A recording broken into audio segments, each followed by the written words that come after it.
Hello fighters, Scan here.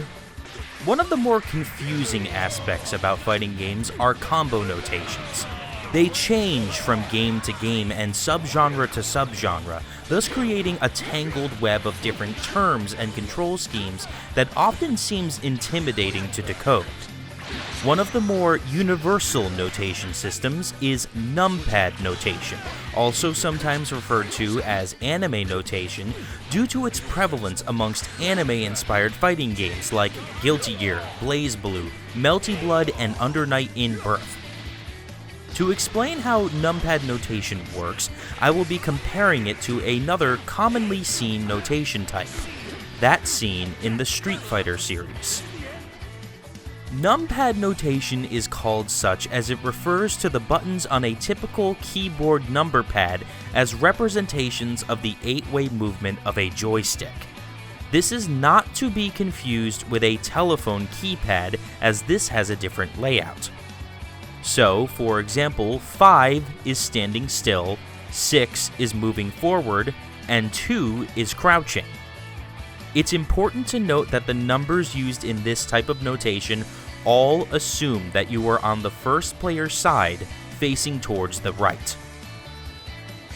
For the sake of comparison, I will be using the two main characters from their respective games, Goku in FighterZ and Ryu in Street Fighter.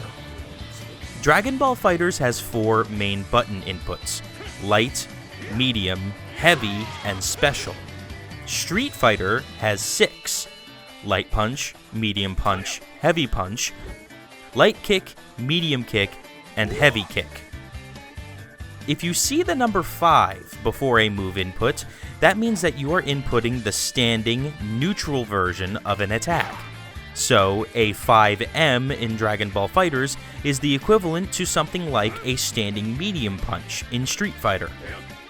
A 2 before a move means it is used while pressing down, so 2M on the ground is equivalent to crouching medium punch.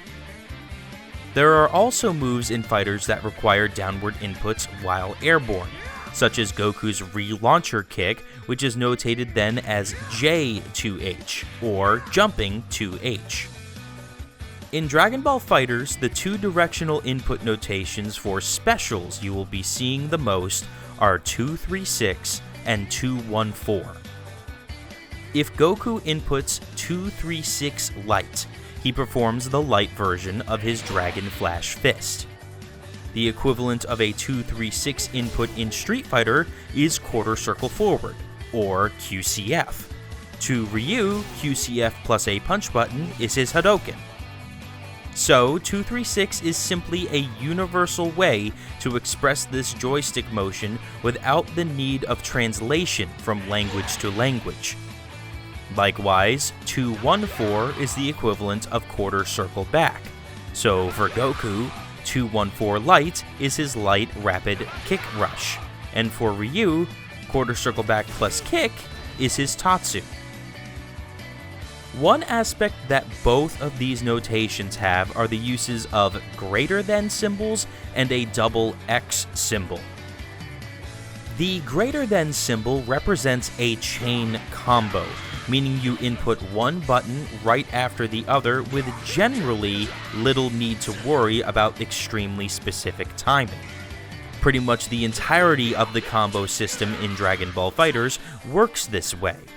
But this is much more rare in a game like Street Fighter, where chain combos are also referred to as target combos.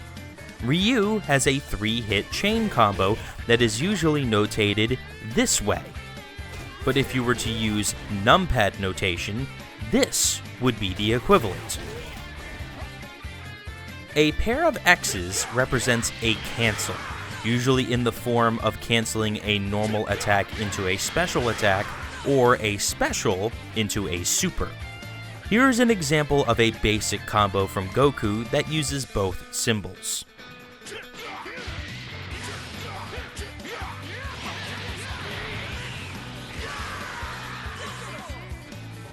And just to note them, since you will be seeing them a lot in combos in Dragon Ball FighterZ, the abbreviation JC is short for jump cancel, and SD is short for super dash. In Dragon Ball FighterZ, using the heavy version of any special move gives that move extra properties at the cost of 1 meter. You will likely see and hear this referenced as the EX version of the special move, a common term in Street Fighter for when 2 buttons are used instead of just 1 after a special move input, which, just like FighterZ, costs 1 meter and gives the move extra properties. The combo notation will simply be for the heavy version of the special move in FighterZ, but the language used in everyday conversation will likely include the term EX Special. Put it all together, and a combo notation such as this begins to make sense.